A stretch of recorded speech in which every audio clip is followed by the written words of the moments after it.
मित्रों नमस्कार। शशि थरूर को लेकर बहुत इंटरेस्टिंग चीज़ें आ रही हैं। कांग्रेस में एक तो सब कुछ अच्छा नहीं चल रहा है और ऊपर से शशि थरूर अपने आप को प्रोजेक्ट कर रहे हैं।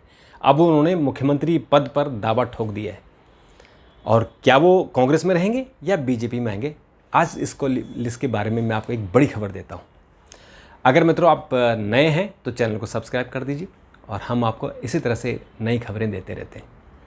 दरअसल शशि थरूर जो कांग्रेस में रहते हुए भी कांग्रेस के नहीं हुए, असल में वो एक ब्यूरोक्रेट हैं और वो यूएन में अंडर सेक्रेटरी रहे हैं। जब वो लौट कर आए, वो जनरल सेक्रेटरी के चुनाव लड़े लेकिन उनको सफलता नहीं मिली, तो जब लौट के आए तो कांग्रेस में शामिल हो गए। कांग्रेस ने उन्हें त्रिवेंद्रम से टिकट दिया, चुनाव जीते और फिर मंत्री भी बनाए। वो मनमोहन सिंह सरकार में MOS फॉरेन अफेयर्स थे। उसके बाद उन्होंने कांग्रेस के अध्यक्ष पद का चुनाव लड़ा और इसको लोगों ने बड़ा स्वस्थ माना कि जो मल्लिकार्जुन खड़गे हैं उनके खिलाफ उन्होंने चुनाव लड़ा। कोई बात नहीं, चुनाव लड़ते हैं और एक लोकतंत्र में एक अच्छी परंपरा है कि पॉलिटिकल पार्टियों में भी लोकतंत्र होना चाहिए।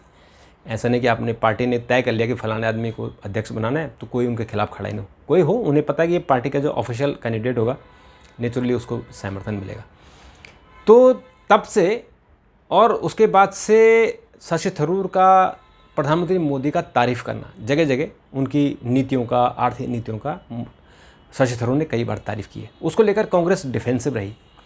तो अब कांग्रेस ने जब ये विदेश में जब ये पुलवामा अटैक हुआ था पहलगाम, तो पहलगाम अटैक को काउंटर करने के लिए भारत सरकार ने 7 संसदीय दलों का, ये जो सर्वदलीय मंडल थे, सर्वदलीय प्रतिनिधि मंडल, उनको उन्होंने देश भर के, दुनिया भर के कोने कोने में भेजा। एक अध्यक्ष उन्होंने शशि थरूर को बनाया।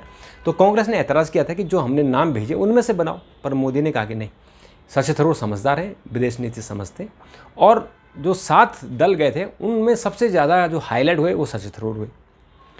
उसके बाद जब इमरजेंसी आई, 25 जून की इमरजेंसी, तो बीजेपी वाले तो आपको पता ही है कि उसको संविधान हत्या दिवस मनाते हैं, और जो RSS और वैसे ही जो विचारधारा के लोग हैं, समाजवादी लोग हैं, वो सब उसको संविधान की हत्या मानते हैं। इसमें इंदिरा गांधी को दोषी ठहराते हैं कि उन्होंने संविधान की हत्या की, लोकतंत्र की हत्या की। शशि थरूर ने एक आर्टिकल लिखा और उन्होंने कहा कि ये एक उस दिन काला दिवस था, यानी 1975 है 25 जून, वो काला दिवस हमेशा इतिहास में लिखा जाएगा। इसको लेकर कांग्रेस डिफेंसिव हो गई, उन्होंने उनकी आलोचना करनी शुरू की। तो बीजेपी ने फिर प्रेस कॉन्फ्रेंस करके उन्होंने डिफेंड किया कि शशि थरूर ने जो कहा वो सही कहा है। तो ये बात तो हो गई। अब जो बात चल रही है, शशि थरूर ने कल अपने ट्विटर अकाउंट पर एक उन्होंने सर्वे डाल दिया और उस सर्वे में उन्होंने लिखा कि आज की डेट में अगर जो केरल है, केरल में अगर चुनाव होते तो सबसे लोकप्रिय मुख्यमंत्री वही होंगे, और जो सबसे इस वक्त अगर जो मुख्यमंत्री पद के लिए अगर किसी को प्रोजेक्ट किया जाए तो उस प्रोजेक्ट में शशि थरूर नंबर 1 आते हैं। तो ये उन्होंने सर्वे खुद कराया था, यानी कांग्रेस ने नहीं कराया। उन्होंने अपना दावा इसमें ठोक दिया है।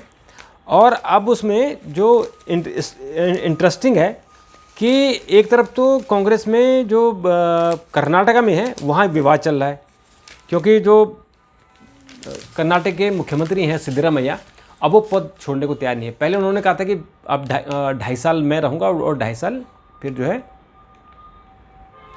जो उनके डिप्टी CM हैं वो रहेंगे। तो अब वो कह रहे हैं कि नहीं, उसके लिए कोई जगह खाली नहीं है। और इधर कांग्रेस में इन्होंने, जो शशि थरूर है, उन्होंने दावा ठोक लिया है कि मैं ही मुख्यमंत्री पद का दावेदार हूँ। और उन्होंने जो उन्होंने सर्वे किया है, उस सर्वे में उन्होंने कहा है कि वो जो है उनकी जो लोकप्रियता है वो सबसे ज़्यादा, यानी 21% है। यानी जो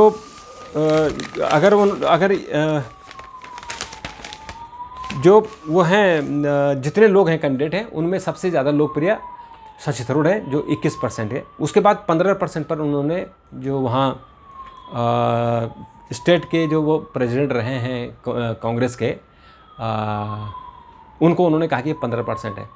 और रमेश चेन्नीथला जो नंबर 3 पोजीशन पर उन्होंने रखा है, वो 8% पर रखा है। और जो इस वक्त कांग्रेस चला रहे हैं, KC वेणुगोपाल, जो जनरल सेक्रेटरी हैं कांग्रेस के, राहुल गांधी के बहुत ही करीबी हैं, उनको केवल 4% लोगों ने मुख्यमंत्री के तौर पर देखना शुरू किया। तो इसलिए उन्होंने ट्विटर हैंडल पर अपना लिखा, उन्होंने कहा कि वही सबसे अच्छे कैंडिडेट हैं और कांग्रेस को उनको प्रोजेक्ट करना चाहिए। तो चूँकि 2026 में केरल में चुनाव होंगे और अभी वहाँ CPM की सरकार है, यानी जो यूनाइटेड डेमोक्रेटिक अलायंस की वहाँ सरकार है, तो उसमें कांग्रेस के पिनरई विजयन CM हैं। तो वैसे वहाँ कांग्रेस का एक चलन रहा है कि एक बार कांग्रेस एक बार CPM वहाँ सत्ता में आती है। तो इस बार हो सकता है, क्योंकि इस बार जब लोकसभा का चुनाव हुआ तो उसमें से 21 में से 15 सीटें कांग्रेस जीत गई थी। तो इसलिए ऐसा लग रहा है कि वहाँ कांग्रेस का अच्छा प्रतिनिधित्व उनको समर्थन मिलेगा।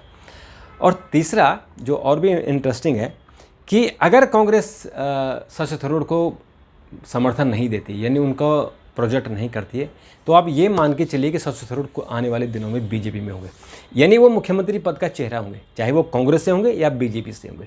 और बीजेपी का चूँकि केरल में इस वक्त कोई चेहरा नहीं है, जो भी चेहरा था, जैसे एक वहाँ राजीव चंद्रशेखर, उन्होंने चुनाव लड़ा था त्रिवेंद्रम से ही इनके खिलाफ, थरूर के खिलाफ, तो चुनाव हार गए थे। और भी उन्होंने जो एक आध मंत्री उनके और हैं, उनको भी चुनाव लड़ा था, मुरलीधरन को चुनाव लड़ा था, वो सब चुनाव हार गए। तो एक कोई फेस नहीं है वहाँ। RSS बहुत वहाँ कोशिश कर रहा है कि किस तरह से संगठन खड़ा किया जाए। तो अगर शशि थरूर को मुख्यमंत्री का उन्होंने चेहरा बनाया तो वहाँ खलबली मच जाएगी, यानी फिर केरल की जनता एक बार सोचेगी कि शशि थरूर तो वाकई लोकप्रिय हैं, और अगर वो बीजेपी के उम्मीदवार बनते हैं तो हो सकता है कि बीजेपी को उसका फ़ायदा मिले। तो ये भी एक खबर आ रही है कि हो सकता है कि शशि थरूर को केंद्र में बीजेपी कोई बड़ा पद दे, अगर को मंत्री ना भी बनाए तो मंत्री जैसा, कैबिनेट मंत्री जैसा कोई उनको पद दे।